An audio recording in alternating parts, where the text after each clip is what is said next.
ओम सच्चिदानंदेश्वराय नमो नमः। कात्यायन श्रवण सूत्र का चौथा अध्याय 7वीं कंडिका। यहाँ से आधान का निरूपण करते हैं कि अग्नि का आधान कैसे किया जाए, इसकी विधि बताते हैं।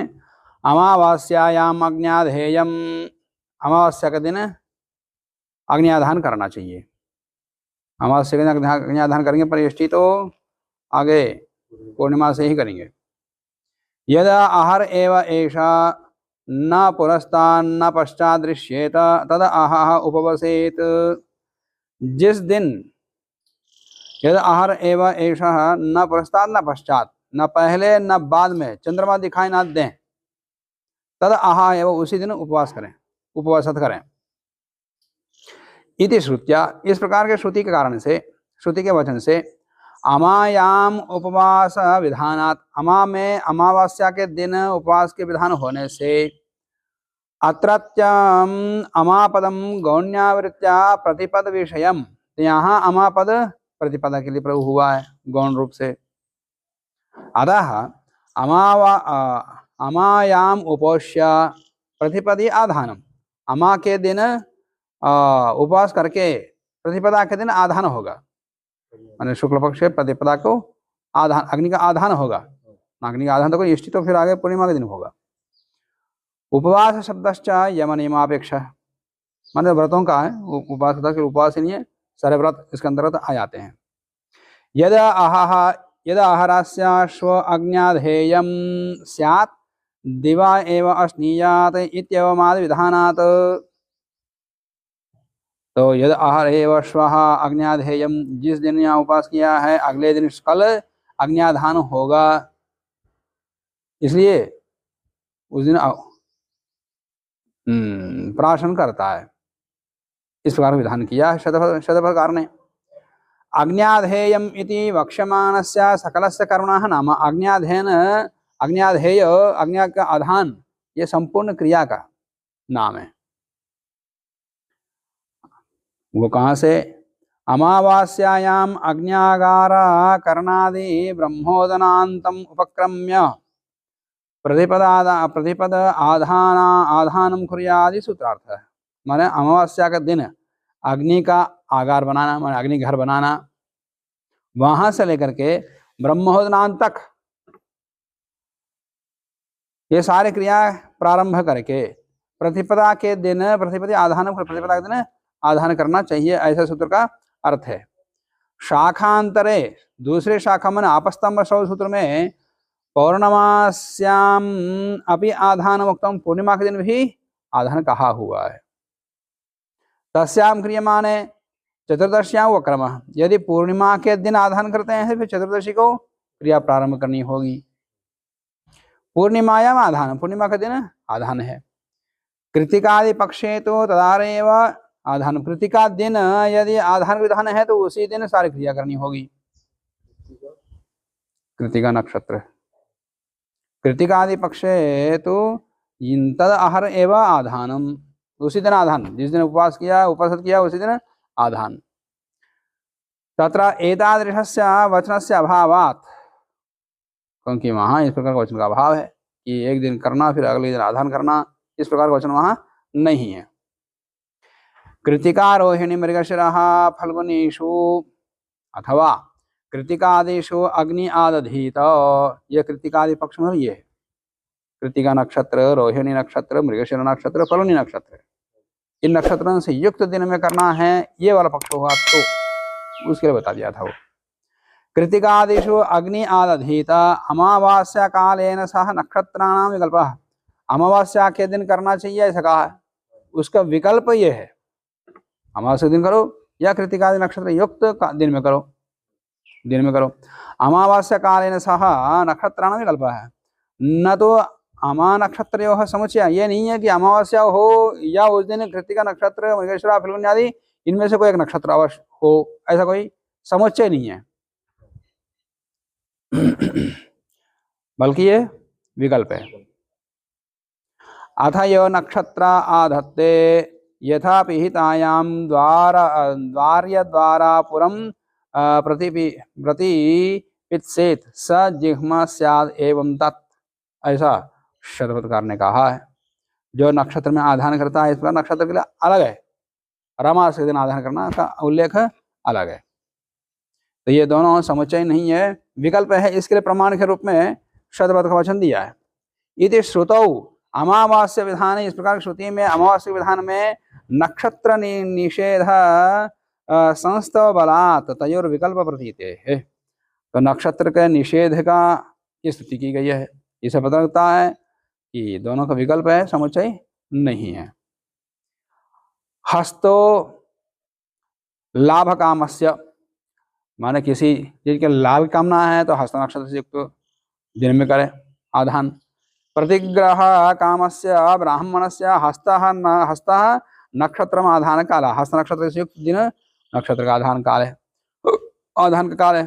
चित्राच क्षत्रियस्य लाभ कामस्य, लाभ कामना की अनुति आ रही है। लाभ कामना वाला जो क्षत्रिय है तो त्रैवर्णिकस्य क्षत्रियस्य च चित्रा नक्षत्रम आधान काल, चित्रा नक्षत्र युक्त दिन में आधान करें। वसंतो ब्राह्मणः ब्रह्मवर्षस कामयोः, ब्राह्मण की कामना या ब्रह्मवर्षस कामना वाला वसंत ऋतु में करें। निष्कामस्य ब्राह्मणस्य, बिना कामना के ब्राह्मण का। और ब्रह्मवर्चस कामस्य ब्रह्मवर्चस कामस्यापि ब्राह्मणस्य, या कामना हो तो ब्रह्मवर्चस कामना वाला ब्राह्मण वसंते, वसंत ऋतु में ऋतु आधान काल वसंत ऋतु में करें। ग्रीष्म क्षत्रिय श्रीकामयो, श्री का निष्कामस्य क्षत्रियस्य और श्रीकामस्य क्षत्रियस्य। त्रैवर्णिकस्य च ग्रीष्म ऋतु आधान काल, ग्रीष्म ऋतु में आधान करें। वर्षा प्रजा पशुकामः वैश्य रथकृताम, प्रजा कामस्य पशुकामस्य, प्रजा कामना वाला या पशुकामना वाला त्रैवर्णिक का, और निष्कामस्य वैश्यस्य, कामना रहित वैश्य, चाहे का कामना हो तो प्रजा काम हो, पशु काम हो, या कामना रहित हो तो भी वैश्य का, या रथकार से चा, रथकार का वर्षा ऋतु आधान काल, वर्षा ऋतु में आधान कर सकता है, ऐसा जानना चाहिए। तो काल और ऋतु बता दिया। अग्न्यागारे कुर्वन्ति, अब अग्नि के आगार करते हैं, अग्नि के घर बनाते हैं।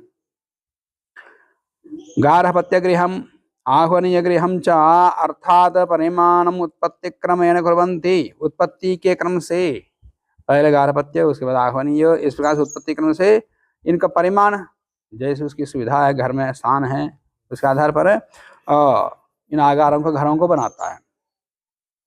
कुर्वन्ति बहुवचन उपदेशात, बहुवचन के उपदेश से अप्राकृताः ऋतु व्यतिरिक्ताः अग्न्यागार करणे इति कर्कः, कर्काचार्य कहते हैं कि ऋतिक अतिरिक्त और भी लोगों को ले सकते हैं सहयोग में। घर बनाना है, कुंड नहीं बनाना, पूरा घर बनाना। अध्वर्यादयः इति याज्ञिकाः, याज्ञिक लोग कहते हैं अध्वर्यादि ही रहनी चाहिए ऋतु की। अद्यत्वे तो एकस्मिन्नेव गृहे अग्निद्वयं स्थापयन्ति, एक ही घर में दो अग्नि को स्थापित करते हैं, जबकि होना चाहिए गार्हपत्य घर अलग, आह्वनीय घर अलग, ऐसे ही दक्षिणाग्नि का घर अलग। ना अग्न्यागार द्वयं कुर्वन्ति, अग्न्यागार दो नहीं बल्कि स्थानादि असौकर्याद, स्थानादि असौकर्य ना होने से एक ही स्थान पर करते हैं, अलग अलग घर नहीं बनाते। उदक वंशम व अपरम, अपरम माने पश्चिम दिशा में गार्हपत्यागारम उदक वंशम प्रागवंशम व कुर्यात्, जो ऊपर छप्पर होगा बांसों का वो प्रागवंश होगा या उदक वंश होगा। प्रागवंश माने ऐसा लंबा लंबा रखेंगे और उदक वंश माने ऐसा आड़े में रखेंगे बांसों को। इसमें गार्हपत्य में विकल्प है, पर आह्वनीय गृहम तो प्रागवंश में, आह्वनीय गृह को तो प्रागवंश ही रखना, पूर्व पश्चिमी रहेगा, उत्तर दक्षिण नहीं रहेगा।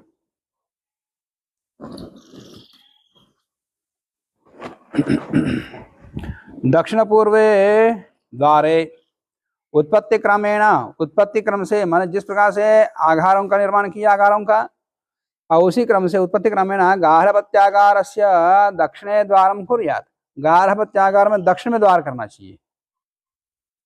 गारहपत्य का जो घर बनाया वो घर उसका द्वार किस तरफ होना चाहिए? दक्षिणी तरफ। मतलब दक्षिणाग्नि तरफ जाना पड़ता है, तो इसी दक्षिण को घर बनाएगा, द्वार बनाएगा। गार्हपत्यागार से दक्षिणे द्वारम कुर्या, दक्षिण दिशा में द्वार करें। आह्वनीय गृहस्य च पूर्व दिशि, आह्वनी के घर में पूर्व दिशा में द्वार बनाना, द्वारम कुर्यात। गार्हपत्यागारे पूर्व द्वारम, गार्हपत्यागार में पूर्व द्वार, और आह्वनीयागार में पश्चिम द्वारम च प्रवीण वर्षेण प्राप्तमेव।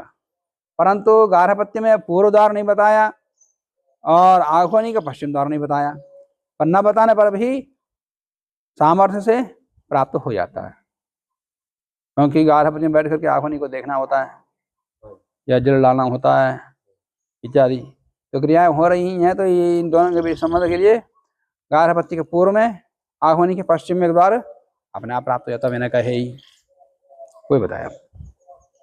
अतः द्वारद्वयं न विहितम्, इसलिए द्वार, ये दो द्वार का विधान नहीं किए, वो अपने आप प्राप्त है। गार्हपत्यागारे पूर्व द्वारम विना, गार्हपत्यागार में पूर्व द्वार के बिना, आह्वनीयागारे पश्चिम द्वारम बिना, आह्वनी में पश्चिम, माँ छूट गया, पश्चिम द्वारम बिना, गार्हपत्याद आह्वनीय पर्यंतम विहितस्य धारानिनयनस्य, गार्हपत्य से लेकर के आह्वनीय पर्यंत विहित धारा का निनयन, पृष्ठास्तरण, अब क्रियाएं हैं। आह्वनीय गृहाद गार्हपत्यावेक्षणस्य, आह्वनी घर से, आह्वनी में खड़े होकर के गार्हपत्य को देखना होता है, तो बीच में कोई द्वार होगा तब तो देखेंगे। तो इत्यादि क्रियाएं, विहित जो क्रियाएं हैं, इनके असंभव होने कारण से असंभवापत्ते, इसलिए ये द्वार अपने आप प्राप्त होते, इसलिए उनको विधान नहीं किया। अतः प्रत्यग्न्यागारे द्वारद्वयं विधेयम्, इसलिए हर एक घर में दो दो द्वार होंगे। गार्हपत्य में दो द्वार हैं, वो किस किस तरफ? एक दक्षिण तरफ, पूर्वी तरफ, और आह्वनी में पूर्व पश्चिम, ये दो। प्रत्यग्न्यागारे, प्रति अग्नि के आगार में, घर में द्वारद्वयं विधेयम्, दो दो द्वार का कर लेना चाहिए। पौर्णमासवद वपनम, पौर्णमास के समय जैसे वपन बता दिया है, बाल काटना आदि, यहाँ भी करना, आधान में भी। यजमानः पौर्णमासवद अशिखम, शिखा का छोड़कर वपनम कुर्यात्, वपन काट करें, बाल काटें। और क्या करें? क्षौमे वस्ते आहते पत्नी च, क्षौमे वस्ते आहते, बिना धुले नए रेशम के कपड़े यजमान पहनेगा। पत्नी च, पत्नी भी वैसे ही पहनेगी।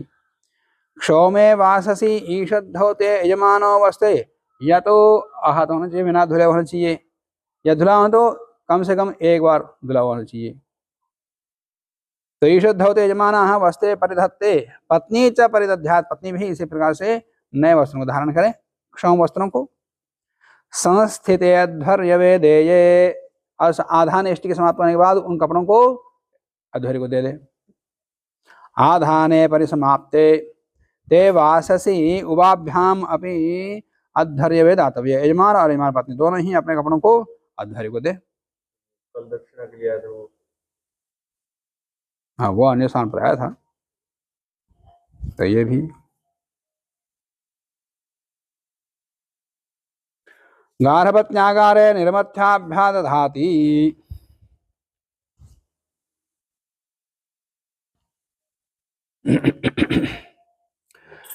गार्हपत्य गृहे, गार्हपत्य के घर में, सन्निधानात् प्रकृताभ्याम अरणिभ्याम निर्मथ्य, गार्हपत्य खरे, खरे नहीं आगारे होना चाहिए, गार्हपत्यागारे अग्निम स्थापयेत, गार्हपत्य के घर में समीप होने से प्रकृताभ्याम अरणिभ्याम, माने दर्शन मासेष्टि के लिए रखे हुई जो अरणियाँ हैं, उत्तरारणी अधरारणी, उन दोनों से निर्मथ्या अग्नि का मंथन करके गार्हपत्य के खर में, गार्हपत्य के आगार को, खर का मतलब होता है कुंड, कुंड केवल, गार्हपत्य आगार का मतलब होता है हाँ पूरा, तो खरी ठीक है।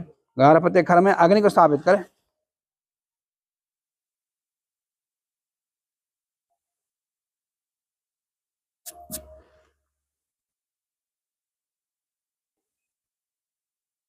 वैश्यकुलाम्बरीश महान साध्वा, अथवा अग्नि का मंथन नहीं हो पाया या अग्नि मंथन से अग्नि उत्पत्ति नहीं हुई, कुछ भी कारण रहा होगा, तो कैसे करें फिर?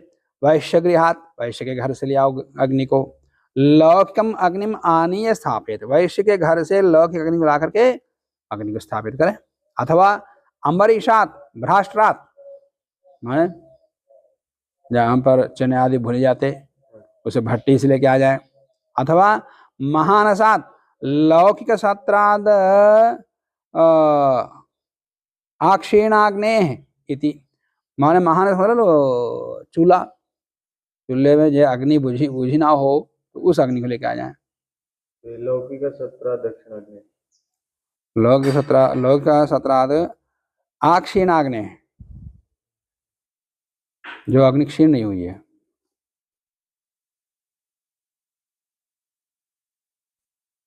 दिवा अश्नाते रात्रौ वा, यजमानः दिवा नियमेन अश्नीयात, मतलब जब जब उसको खाने का या जो पदार्थ खाने का विधान है वो खाएगा।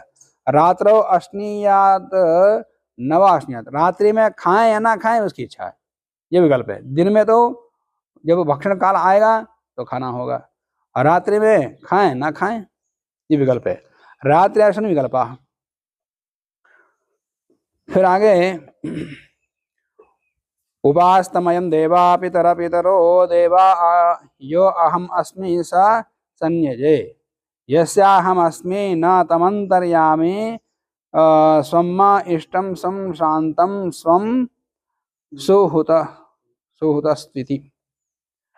अस्तमय समीप काले, माने अब दिन अस्त होने वाला, सूर्य अस्त होने वाला है, उस काल के समीप होते ही देवा पितर पितरो इति मंत्रेण, इस मंत्र से यजमान आह्वनीयागारात पूर्वस्याम दिशि, आह्वनी से पूर्व दिशा में बैठ करके उपविश्य देवान पितृश्च आह्वयेत्, देवताओं को और पितरों का आह्वान करता है। अस्य मंत्र से श्रुत्या आह्वान विनियोग, क्योंकि इस मंत्र का विनियोग ही आह्वान में दिखाई दे रहा है, इसलिए आह्वान करता है उनको इस मंत्र से। पूर्वेण प्रविशति दक्षिणेन पत्नी, तो देवताओं के आह्वान करने के पश्चात यजमान आह्वनीयागार के पूर्व द्वार से प्रवेश करेगा।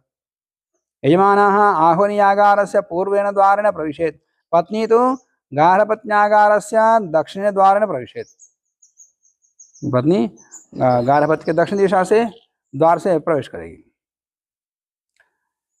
पश्चाद अग्ने उपविष्टः दक्षिणतः पत्नी, अग्ने गार्हपत्य से माने गार्हपत्य के दक्षिण में बैठेगी, अंदर प्रवेश करके, दक्षिण द्वार से अंदर प्रवेश करके दक्षिण दिशा में ही बैठेगी। अश्वत्थ शमी गर्भारणे प्रयच्छति, शमी वृक्ष मध्य उत्पन्नः अश्वत्थः शमी गर्भः इत्युच्यते। शमी वृक्ष के ऊपर पीपल का पेड़ उगा हो, उस पीपल पेड़ को क्या कहते हैं? शमी गर्भ बोलते हैं, शमी गर्भ से निकला हो,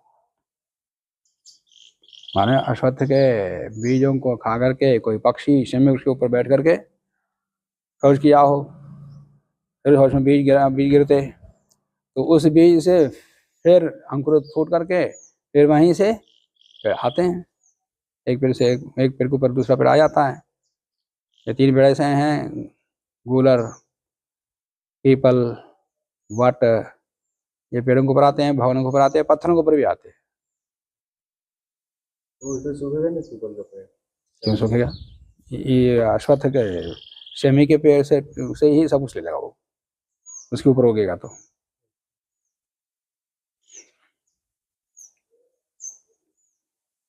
शमी वृक्ष मध्य उत्पन्नः अश्वत्थः शमी गर्भः इत्युच्यते। शम्याः गर्भः शमी गर्भः, अश्वत्थश्चासौ शमी गर्भश्च इति तथोक्तः, माने अश्वत्थश्चासौ शमी गर्भः, ये कर्मधारय है, कर्मधारय होकर के अश्वत्थ शमी गर्भः ऐसे कहलाता है।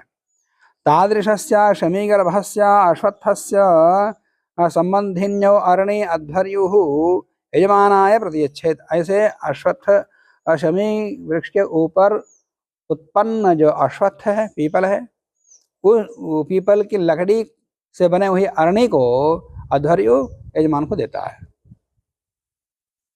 अब यजमान मंथन करेगा, शमी तो यही है ना? हाँ यही शमी है, इसके ऊपर अश्वत्थ आ जाए अब ऐसा नहीं मिला तो ऐसा अश्वत्थ मिल जाए तो उसके ऊपर अग्नि जल्दी उत्पन्न हो जाती है। तो नहीं तो अभाव है अगर्भस्य, यदि इस प्रकार का अश्वत्थ नहीं मिल रहा है, पीपल नहीं मिल रहा है, तो भूमि से निकले हुए अश्वत्थ ले लो। शमी गर्भस्य अश्वत्थस्य अभावे, शमी गर्भ अश्वत्थ के अभाव में अगर्भस्य केवल भूमौ उत्पन्नस्य, केवल भूमि उत्पन्न है, अश्वत्थ मात्रस्य अरणिग्राह्य, उत्तरारण्य अधरारण्य इन दोनों ग्रहण कर लो। कुल मिलाकर के अश्वत्थ होना चाहिए, पीपल का होना चाहिए। वाचम यच्छा पूर्णाहुते इति आह, वाचन यच्छा वाणी वाग्यमन करें, पूर्णाहुते पूर्णाहुति तक यजमान अब वाग्यमन करें, ऐसा शाखांतर में कहा है। अस्तमिते निशायां पर्योदयं वा प्रधान कालत्वात्, अब इस व्याख्या स्वयं व्याख्या करते हैं। अध्वर्यो अस्तमिते सूर्य, सूर्य के अस्त होने पर निशायाम यजमान प्रति, निशा में रात्रि को यजमान कहें, वाचन यच्छा पूर्णाहुते, पूर्णाहुति होने तक मौन रहो इति ब्रूयात्। पूर्णाहुति अग्रे स्वयं विधास्यति सूत्रकार, आगे 10वीं कंडिका के 5वें सूत्र पर पूर्णाहुति का विधान करेंगे आचार्य। तावद वाग्यमन, वहां तक वाग्यमन करें। एवं प्राप्त आह पर्योदयम इति, इस प्रकार के शाखांतर के विधान के प्राप्त होने पर इस शाखा में विधि क्या है वो बतलाते हैं आगे। पर्योदयम यहाँ से इस शाखा का पर्योदयम वाह कह करके विकल्प नहीं है, यह अवधारण में एवार्थ में वाह, यहाँ पर वाह अवधारण है। उदय से समीपम पर्योदयम, उदय के समीप में मन उषा काल में, सूर्योदय से पहले, उदय से समीपम पर्योदयम, सूर्योदय समीपे प्रातर एवा उक्त प्रैषम ब्रूयाद, रात्रि को नहीं, वाग्यमन का प्रैष सूर्योदय से पहले उषा काल में बोले, उषा काल से पहले ही। सूर्योदय समीपे प्रातः एवं उक्तम प्रेषम ब्रूयात नास्तमिते, सूर्य का अस्त होने पर नहीं, रात्रि को नहीं, सुबह। उदाह प्रधान काल, प्रधान काल तो अग्नि का आधान उदय ही है। प्रधानस्य माने अग्न्याधानस्य श्वः कर्तव्यत्वात्, अग्नि का आधान है कल करना है, तो कल प्रातः काल ही प्रेष दिया जाएगा। श्वः कर्तव्यत्वात् तदंगभूतस्य वाग्यमस्यापि प्रधान कालतायाः एवं उचितत्वात्, वाग्यमन क्यों कर रहे हैं कि आधान की क्रिया अच्छी तरह चले। अब वो रात्रि को सोते समय वाग्यमन सोएगा तो प्रेष को फिर अदृष्ट मानना पड़ेगा, वहां पर वाग्यमन का प्रेष का पूर्ण दिखता नहीं है। और जबकि यदि सुबह देंगे तो आगे क्रिया में कोई त्रुटि ना हो, पूरा ध्यान रखें, आधान क्रिया अच्छी चले तो दृष्ट प्रण हो जाता है। तो दृष्ट प्रण सिद्ध होने पर अदृश्य कल्पना अन्याय होता है।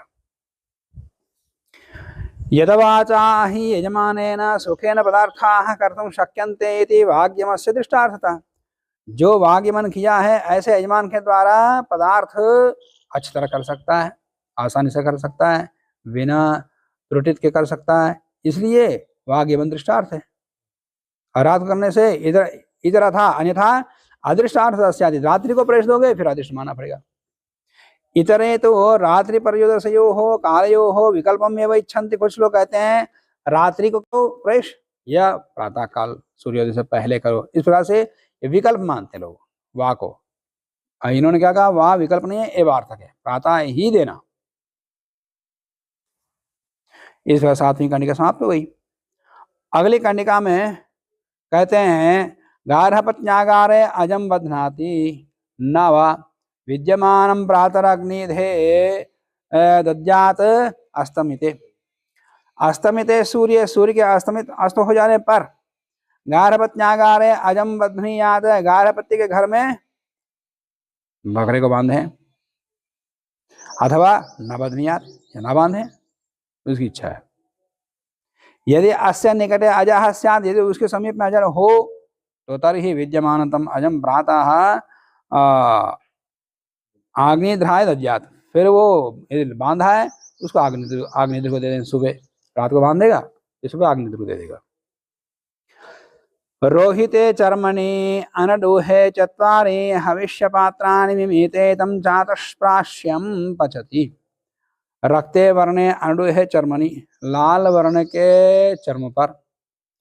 चत्वारि व्रीहि तंडुल पौर्ण पात्राणि अध्वर्यु स्थापयेत्, चावल से भरे हुए 4 पात्रों को रखेगा उस चर्म के ऊपर।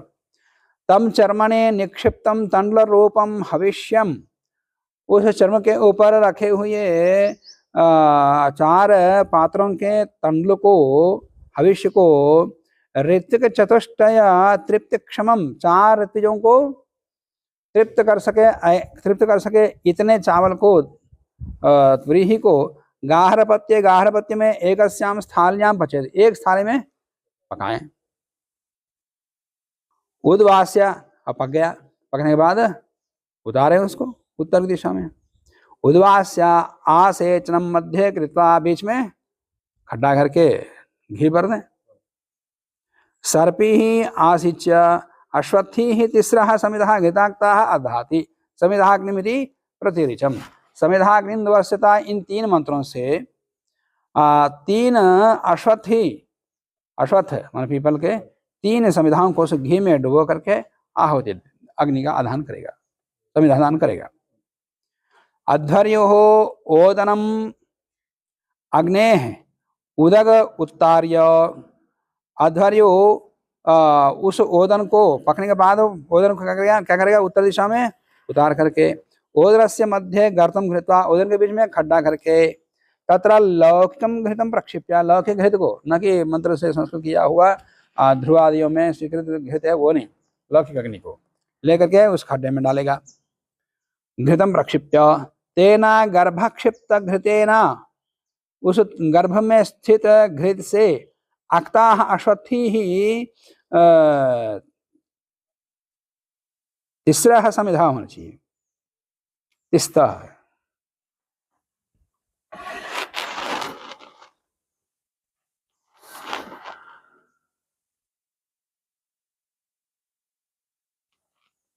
तिस्रः समिधा, 3 समिधाओं को समिधाग्निम इति ऋक्त्रयेण अग्नौ आदध्यात्, 3 ऋचाओं से 3 मंत्रों को डालेगा।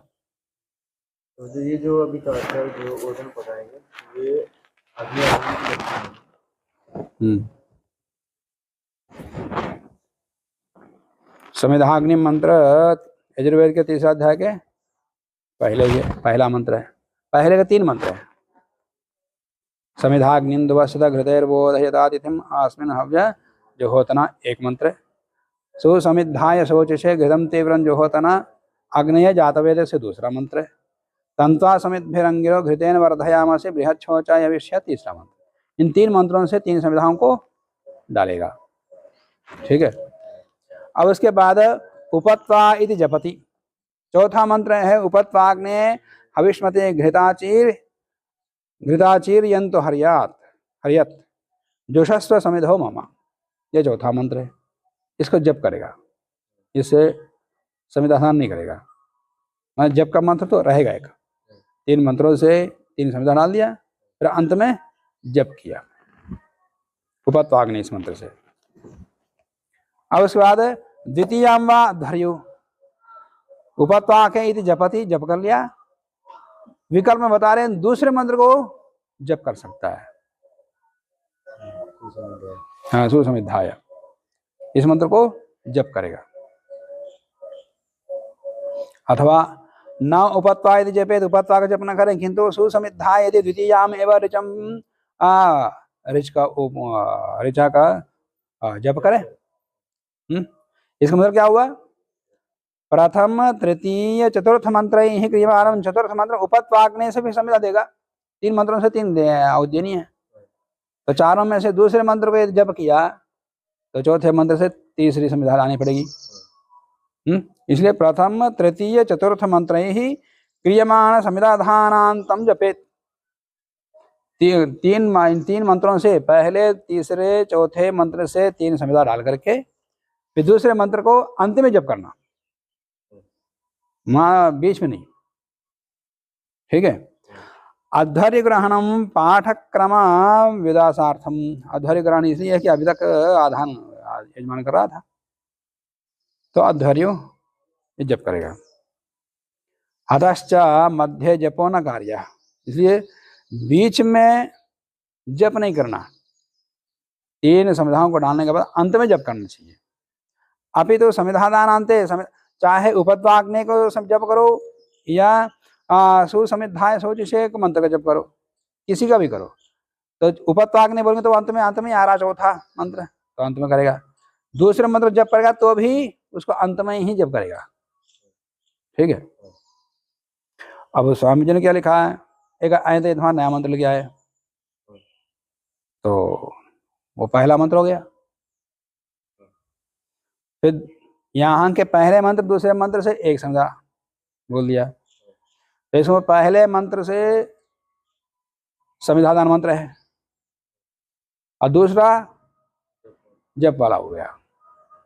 यद्यपि दूसरे से हम आहुति देते परंतु वो मौन मंत्र पढ़ करके फिर आहुति और संविधान डालते, ऐसे समझना चाहिए। फिर उसके बाद तीसरे मंत्र से माने तंत्वा समेत रंगिरो, इस मंत्र से तीसरे संविधान डाल देते। बस उपत्वाग ने इस मंत्र के स्थान पर दूसरे मंत्र को जप मान लिया। दूसरा मंत्र का जप यहाँ भी विधान है, परंतु अंतर यह है कि यहाँ अंत में कहा है, वहां बीच में कर रहे हैं। और यहाँ पर एक गृह सूत्र का ऐदे मंत्र एक अतिरिक्त आ गया उसमें।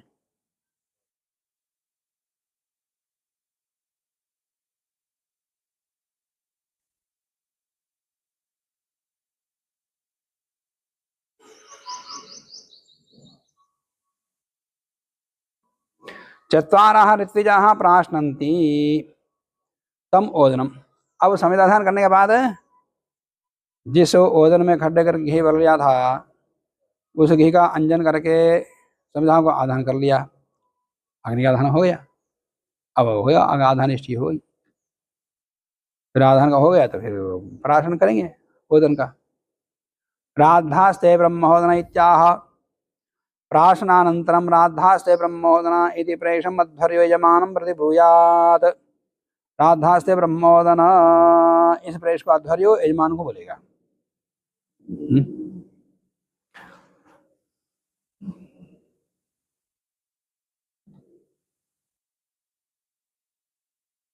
उसके बाद वरम ददाति, अब ऋत्विजों को भोजन खाने के बाद दक्षिणा देगा। यजमानः चतुर्भ्यः ऋत्विग्भ्यो वरम ऋत्विग अभिलषितं स्वाधीनं वस्तु यथा संपन्नं हिरण्यादिकं दद्यात्। यजमान चार ऋत्विजों को अभीष्ट, अनभीष्ट नहीं, ऋत्विजों को जो चाहिए अपेक्षित है उस वस्तु को जो इसके पास है, अपना है दूसरों का नहीं, अपनी चीज को स्वाधीत वस्तु को यथा संपन्नम, जिस प्रकार का सामर्थ्य है, हिरण्यादि को उस दक्षिणा के रूप में देगा। अत्र वर्णभरणयो ऋत्विक आनत्यर्थम, यहाँ पर वर्ण करना, वर्ण का मन दक्षिणा देना इत्यादि ये ऋत्विकों को अपने अनुकूल बनाने के लिए, इसके लिए दक्षिणा है। ऋत्विजाम आनतत्वात्, ऋत्विजों के आनति के लिए होने से न पुनः ऊपर क्रियमानेषु पवमानेष्ट्यादिषु ब्रह्मवर्णम, फिर आगे पवमानेष्टि करेंगे अग्निआधान के बाद, उसमें फिर दोबारा वर्ण नहीं करेंगे। अब यहाँ दक्षिणा से ही वो अनुकूल हो चुके, फिर दोबारा वर्ण नहीं करेंगे। क्यों वर्ण क्यों करना है? उनको जो अनुकूल नहीं है उनको अनुकूल बनाना, या कर्म में प्रवृत्त नहीं है उनको प्रवृत्त कराने के लिए वर्ण करना है। और यहाँ दक्षिणा दे दिया फिर भी क्रिया समाप्त नहीं हुई, आगे पवमानिष्टियाँ करनी है, तो ये वर्ण हो चुका है, इसे दोबारा वर्ण नहीं करेंगे।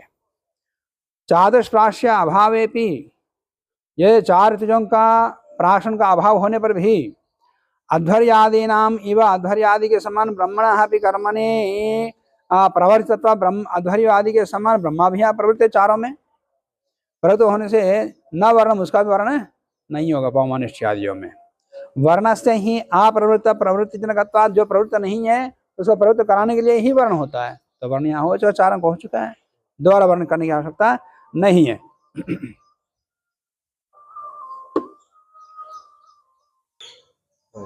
संवत्सरम वा पुरस्तात् कुर्यात् तथा सर्वान् आदधीत,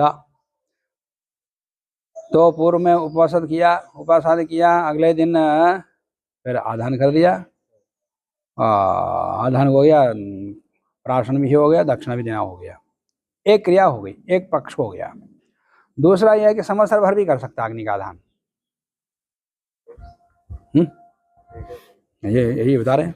संवत्सरम वा पुरस्तात् कुर्यात् ततः सर्वान् आदधीत, अथवा यस्मिन् दिने आधानम चिकीर्षितम, जिस दिन आधान करना चाहता है, ततः उससे संवत्सरात् पूर्वम, जिस दिन वो अग्नि का आधान करना चाहता है उससे 1 साल पहले। तो संवत्सरात् पूर्वम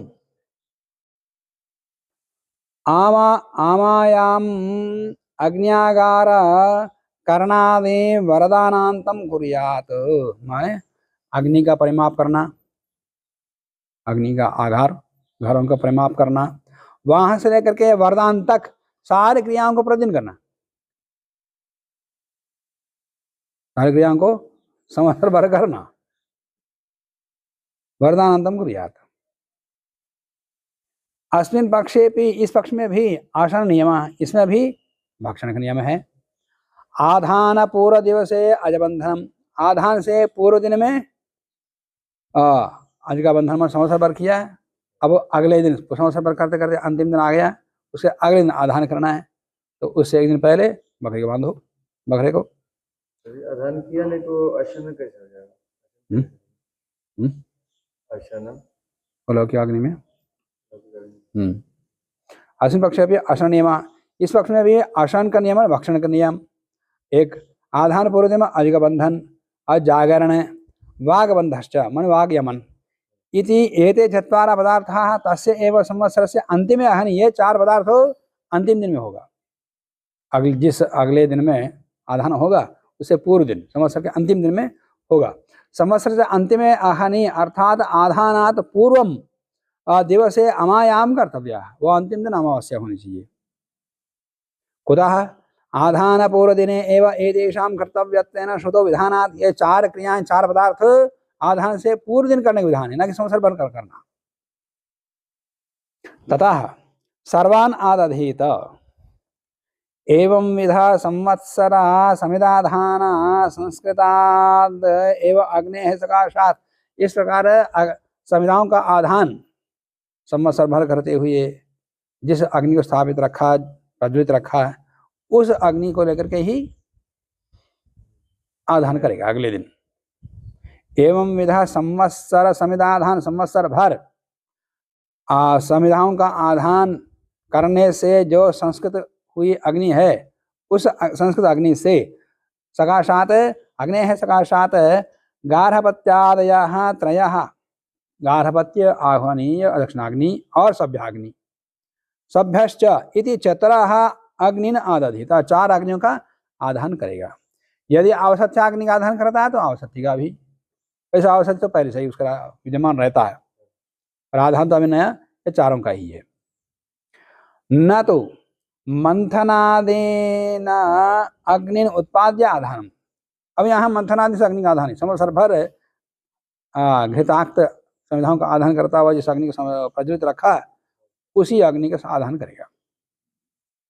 अत्र अरणि विना एवं संवत्सर समिदाधानेन श्रोताग्नि साधना पक्षे, अब अरणि मंथन किए बिना संवत्सर भर समिदा के आधान से प्रज्वलित जो अग्नि है, उसी से ही श्रोताग्नि का आधान करने का पक्ष यहाँ बताया। एक दूसरा पक्ष श्रोताग्नि साधना पक्षे मध्य बीच में गार्हपत्यानुगमने, अब उनमें से मान ले गार्हपत्य अग्नि का उपशमन हो गया, बुझ गया, तो गार्हपत्यानुगमने गार्हपत्यस्य उत्पत्ति ही पुनः कथम कार्य इति आह, तो गार्हपत्य का